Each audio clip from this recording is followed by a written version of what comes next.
Alright then folks, welcome to Frigate Crash Site. I'm going to put a demo together of the Frigate Crash Site climb that I consider to be fairly beginner friendly and should be relatively easy to learn. There will be some level of practice to this. It's not as straightforward as you can just do it and all of a sudden you continue to do it.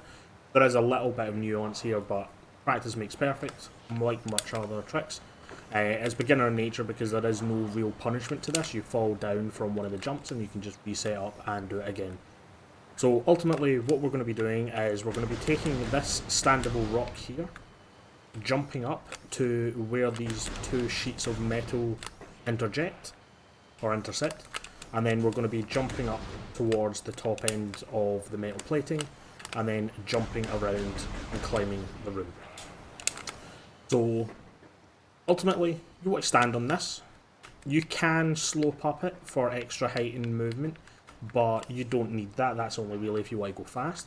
But you want to stand here and do an L jump over onto the standable.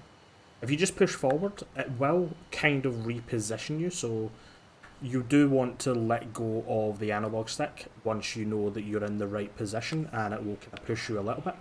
But once you're here, you want to kind of just line up with this sheet and then slope jump up here. And this ultimately is the hardest part of this trick, because this is where you need to kind of get to understand the biting point of the slope. When you get to the top of it, you want to let go of the analog stick, and you're looking for you're listening out for the clunk sound when Samus's feet hit the top of the metal. If you continue to hold forward, you will fall down, but then you can just reconduct the climb. But once you hear the metal, Samus's boots hitting the standable, you want to drop the analog stick, go into neutral and remain here. Once you're up here, it's just a case of jumping round to the side.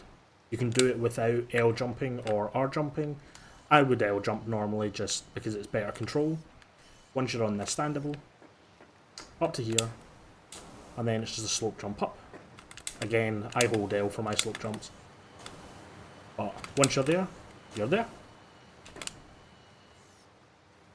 And we're going to fall all the way back down. But yeah, it is fairly easy to learn once you get used to it.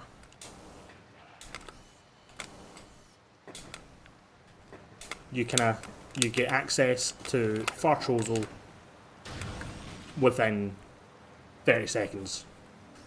Like Frigate Crash Site climb, it is extremely easy.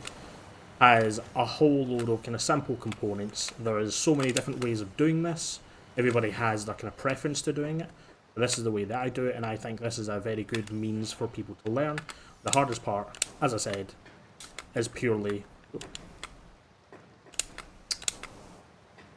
this slope jump here.